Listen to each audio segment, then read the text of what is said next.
오늘은 특별히 이제 요한계시록 뮤지컬에서 나왔던 그 7개의 교회 중 마지막 종착지에 대한 이야기를 해보도록 하겠습니다. 네, 벌써. 그러니까 이 종착지 마지막 시리즈가 끝나면 그 다음 주엔 뭐가 있을까요? 성경 퀴즈 대회를 빙자한 코인 시세 공방전이 있습니다. 제가 준비한 문제를 여러분들이 끝까지 완수를 한다면 여러분들이 원하는 만큼 코인의 시세가 가격이 올라갑니다. 저 실패한다면 때려받았죠? 지금 현재 800원. 만약 여러분들이 가지고 있는 달란트 코인의 가격을 올릴지 다운시킬지 아니면 그 전에 봤을지 여러분들의 선택입니다. 자, 이렇게 됐으니 마지막 요한계시록에 나온 7번째 교회, 마지막 교회 라오디게아 교회에 대해서 우리가 잠깐 이야기를 나눠보도록 하겠습니다. 자, 우선 혹시 모르니까 한번 순서를 한번 기억해보죠. 에베소 교회가 있었어요. 돋보기를 보는 사람들. 그리고 서머나 교회가 있었어요. 지도자였던 폴리카베 기생. 그리고 버가모 교회가 있어요. 여기는 누가 있었죠? 뒤돌아봐. 안디바. 뒤돌아봐. 예, 그래서 안디바는 끝까지 믿음을 지켰고 뒤돌아봐서 믿음을 안 지킨 사람. 그렇게 생각하면 될 것 같아요. 두아디라 교회. 세상에 유혹이 있었던 패션쇼가 있었던 그런 곳입니다. 그리고 사대교회. 항상 불안에 떠는 사람들. 예, 침침한데 흰 옷 입은 사람들이 있다. 그 사람들이 복되다 라고 얘기했어요. 필라델피아 교회. 세상의 유혹을 받았던 사람들, 작은 능력을 가졌던 사람들이다 보니 세상의 유혹에 끌려다니는데 그래도 그 세상의 유혹을 끝이 이겨냈을 때 승리했던 교회였다.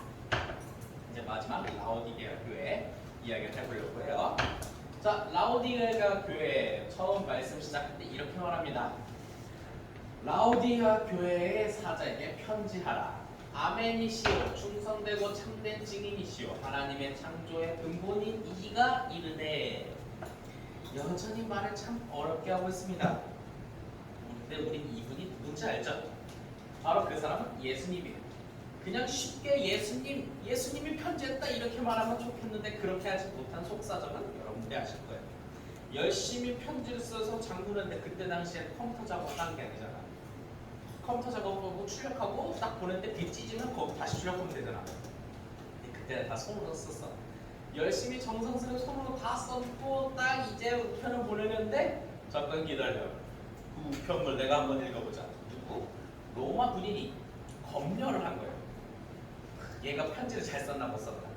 우리한테 로마 제국한테 귀찮은 편지를 썼다면 그 자리에서 찢어버리는 거지.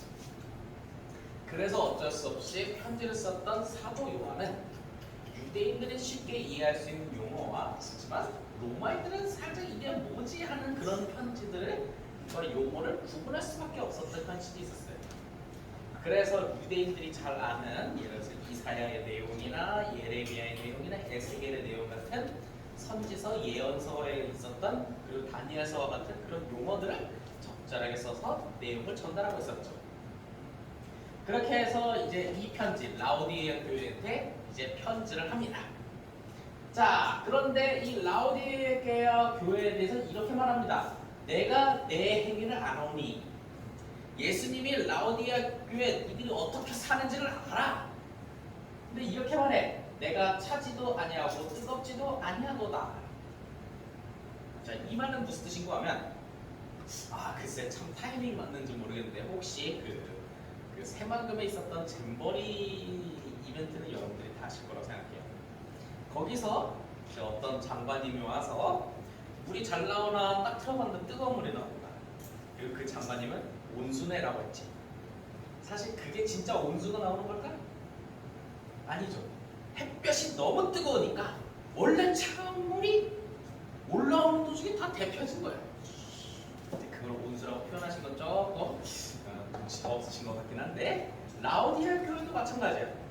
거기는 내륙 지역이 있기 때문에 물을 끌어와야 돼. 물을 끌어서 대수로 이렇게 딱 했는데 불사 얘네도 문제가 있는 거지. 냉각 장치가 없는 거야. 햇볕은 쨍쨍, 모래는 반짝하면서 막 데피고 있으니 차가운 물을 끌어들였는데 이게 도중에 그냥 미지근하게 변한거리지. 그런 걸 듣고 라오디게아 교회 그 성도들한테 이렇게 말하는 거야. 니들은 차라리 차갑던가 뜨겁던가 근데 그러지도 않고 미지근해. 이게 뭐냐? 니들은 애매모호하다 이거야. 이거야 저거야. 우리가 솔직히 답답한 사람들 있잖아. 대화하다 보면 얘가 뭔 말을 했어. 겪고 계속 듣고 있었어. 얘가 뭘 말하는지 못 알아듣겠어. 그런 사람도 있지 않나요? 대화하다 보면 서로? 아 이거 매운데 안 매워 이거잖아. 아, 네, 그렇죠. 들은 거죠. 이거 매운데 안 매운데. 그 정도는 뭐 그냥 난 좋게 말할 수 있다고 생각하는데 뭔가를 말을 했는데 이게 뭘 말하는 건지 못 알아듣겠어 얘가.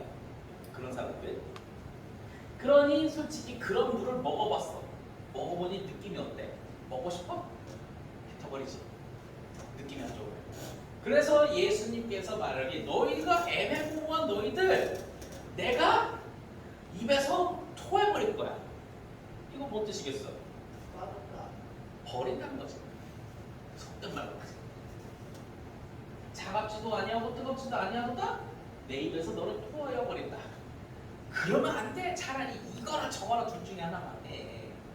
애매모호하게 계속 쿵시렁쿵시렁 거리잖아. 패! 이러시다. 참 여러분들이 우리 동양 문화권에서 물 먹다 확 뱉어버리는 게 어떤 의미로 다가온지 모르지만 저때 당시에 서구 문화권이라고 할까요? 중동 문화권이라고 할까요? 저 지역에서 저렇게 뱉어버리는 건 별로 좋은 의미가 없어요. 즉 뭐냐? 필요 없어! 그런 내용이라고 보시면 돼요. 그 동양도 마찬가지가.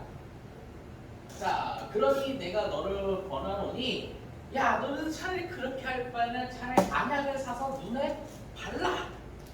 이렇게 말을 표현하는데 여기엔 그때 상황을 알 수 있어요. 거긴 물이 좋지 않은 거야. 물이 제대로 공급이 안 되니까. 그럼 물이 그 물을 먹고 그 물로 세수를 하잖아. 안 좋은 물로 먹거나 안 좋은 물로 세수를 해. 어떤 일이 벌어질까요? 몸에 안 좋아요. 그렇죠. 대표적으로 피부병이 걸릴 수 있죠. 그러니 이때 당시에 라오디게아 사람들은 그 물로 세수를 하고 뭘 하다 보니까 눈과 귀가 안 좋아진 거야. 제대로 볼 것도 제대로 못 보고 말귀를 못 들어 먹는 그런 부류들이 있는 거지. 그래서 이제 라오디게아라고 말이 보여요. 그래서 라오디게아에는 의료 대학이 있어. 왜냐? 병이 질환지니까. 그래서 안약을 사서 눈에 발라보게 하라라는 것 자체가 육신적으로는 이들이 병원 때문에 건강하지만 실상 영적인 것은 어떨까? 별로 좋지 않다는 거지. 그걸 빗대어서 표현한 거라고 보면 돼요. 우리도 뭐 육신은 건강하지만 사실 생각하는 사고나 생각하는 그런 것들이 타인을 배려하는 힘이 없는 사람도 있어요. 어쩌면 누군가는 이렇게 되지. 나 혼자 내 멋대로 살 거야. 그래서 돈이 필요해. 친구의 돈을 뺏어야겠어. 안 내나? 주먹으로 팍! 이런 것도 대표적인 예시라고 볼 수 있겠죠. 이런 꼬라지들. 솔직히 요새 참 칼품이 좀 많은 것 같아요. 대충 뭐 그들의 의견을 너무 귀담아 들을 생각은 없지만 그래도 뉴스에 나온 걸 들어보면 그들이 하는 말은 내가 힘들었다, 세상은 나를 버렸다, 떠들어졌다고 하는데 아무리 그래도 그런 정신과 상태는 좀 그러긴 해요. 물론 저는 또 이런 말도 하고 싶어요. 똑같은 일이 반복해서 일어난다면 그건 개인의 문제보다 이 시대의 문제라고 생각을 해요. 그 옛날에도 무슨 판지 모르겠지만 납치해서 사람 죽이고 있는 무슨 그런 사람도 있었어요. 지중파는 아니었다고 하고 갑자기 이름이 생각이 안 나요. 그런 시대적 상황도 있었는데 그런 시대가 갑자기 또 생겨난 것 같아요. 그래서 그때는 조직적으로 했지만 지금은 혼자서 저러니 좀 제압은 쉬울지 모르겠으나 그래도 이렇게 칼부림 아무리 세상이 힘들어도 칼부림은 좋진 않지만 그래도 이 시대적으로 그거를 한번 고민해볼 필요가 있어요. 이게 어떻게 된 것인지. 자, 아무튼 이 라오디게아 상황도 이들은 참 건강하지만 영적인 것은 별로였는 상태. 그래서 예수님께서 이렇게 말씀하시고 있어요. 볼지어다 내가 문 밖에 서서 두드리는. 내가 예전에 이거 시험 보느라 암송했던 거거든. 내가 암송 한번 해볼게요. 볼지어다 내가 문 밖에 서서 두드리니 누구든지 문을 열면 내가 그에게로 들어가 그와 더불어 먹고 그는 나와 더불어 먹으리라. 틀렸어요. 틀렸니? 비슷하진 않지? 아니? 아, 내 음성을 듣고를 빼고 다 말하죠. 어? 내 음성을 듣고. 아, 내 음성. 아, 그걸 까먹었네요. 이게 내가 이제 3년 전에 이제 시험 안 봐도 되는 처지가 됐어요. 그냥 목사가 됐거든. 목사 되기 위한 시험인데 목사가 돼서 시험을 이제 안 보니까 하는데 가끔 다시 안 보고 해보니까 뭐 비슷하기는 하네요. 아직까지는 내 기억력이 좋아요. 자, 이렇게 말을 하는 것은 예수님께서 라오디게아 교회한테 이렇게 말할 거예요. 식사하기로 원해. 밥을 같이 먹자. 그래서 예수님께서는 최후의 만찬에 항상 제자들과 밥을 먹으면서 말씀을 전파했고, 솔직히 내가 가장 중요한 건 예배와 밥 먹는 거. 그래서 오늘 간식도 떡볶이가 나오는 거예요. 아무튼 나의 그런 걸 교회 안에서 그거는 부족함이 없어야 한다는 나의 생각을 갖고 있기 때문에 못 받은 건가? 자, 이렇게 식사하기를 원하시는데, 그런데 그들은 부유하나 잘나가나 예수님과 함께 식사하지 못한 사람들도 있다는 거야. 왜냐? 내 음성, 예수님의 음성을 듣고 문 밖에서 두드리는데 예수님 오든지 말든지 쌩까고 무시하고 지들끼리 밥을 먹는 거, 그런 행위들도 있고, 누군가는 예수님 오셨다고 문을 열고 오세요 이렇게 하는 사람도 있을 거 아니에요. 근데 사실상 부유하지만 예수님과 함께하지 못하면 그건 영적인 결핍을 이야기하고 있는 거예요. 그럼 그와 더불어 이제 함께 먹고 예수님과 함께 밥을 먹는 것, 그것을 바로 예수님을 영접한다고 표현할 수 있고, 그럴 때 하나님의 구원이 일어난다는 거 볼 수 있는 거죠.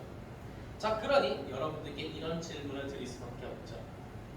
예수님과 함께 식사하고 계십니까? 예수님과 함께 식사하고 산다는 것은 라오디게아 교회에서는 애매모호하게 아니라 내가 믿음으로 주님 앞에 살아갈 때 내가 믿음으로 열심히 살겠습니다 라고 결단하고 그걸 그대로 행동하는 사람을 말하는 거예요. 물론 반대로 나 예수 안 믿어 이렇게 한다면 뭐 그건 육신적으로도 좀 추시시키는 그런 사람이겠죠. 그러니 우리는 어떻게 살아가야 하는지를 한번 생각해 볼 필요가 있어요. 라오디게아 교회에 이 물로 된 수도가는 애매모호한 차지도 않고 뜨겁지도 않고, 차라리 뜨거운 물이었으면 녹차라도 타먹었을 텐데 그러지도 못한 현실이 있었다는 거죠. 그럼 우리는 어떻게 살아가냐? 주님 앞에 살아갈 때 내가 예수님을 사랑하고 예수님의 말씀대로 산다면 그렇게 행동에 옮기시면 돼요. 참 쉽죠? 근데 아쉽게도 이 사회는 그러지 못한 경우가 너무 많아서 안타깝기는 합니다. 자, 라오디게아 교회는 어떤 교회인지 정리를 해보면 물이 좋지 않았어요. 그래서 수로를 뚫었는데 그 수로가 그것도 별로 좋지 않아서 눈병과 뒷병이 많아서 의료대학이 있었는데 병원과 같은 대형 병원이 많으면 건강해야 하잖아요. 육신은 건강하지만 사실상 그 속은 썩어져가고 병들어가는 거예요. 그걸 바로 믿음으로 빗대어 표현한 거죠. 믿음과 신앙. 부유한 라오디게아 교회는 풍족했지만 바로 내적인 병이 있었던 것을 비유로 설명했고, 이들이 참 건강하지만 영적으로는 병들어 있다. 그러니 병들지 말고 예수님의 말씀대로 받아들여 예수님과 함께 밥 먹고 구원 받으라. 그런 내용을 갖고 있습니다. 그러니 우리는 이 라오디게아 교회의 상황을 생각하면 여러분들의 말씀대로 믿음대로 하루하루를 살아갈 수 있었으면 좋겠습니다. 자, 질문 있으십니까? 내가 완벽하게 설교하는 거야? 아니면 너희들이 그냥 듣지는 않는 거야? 질문이 너무 없어요. 아무튼 뭐 좋습니다. 언제든지 궁금한 거 있으면 저를 질문으로 귀찮게 하셔도 됩니다. 난 질문 받는 걸 좋아하는데. 자, 그럼 기도하고 마치도록 하겠습니다. 또 떡볶이가 오겠죠. 자, 기도 손. 사랑하는 하나님 참으로 감사합니다. 라오디게아 교회는 이도저도 아닌 교회였습니다. 그러기 때문에 예수님의 질책을 받았고, 그리고 그들이 확실하게 하기 위해서는 예수님을 확실하게 영접하는 삶을 살라고 합니다. 그러할 때 하나님의 구원이 우리에게도 주어질 줄 믿습니다. 우리도 애매모호하게 예수님을 손님으로 드릴지 말지 그러는 것이 아니라 예수님을 내 안에 받아들이고 하루하루를 살아갈 수 있도록 주님 도와주세요. 언제나 함께 하신 아버지께 감사드리며 주 예수 그리스도의 이름으로 기도했습니다. 아멘.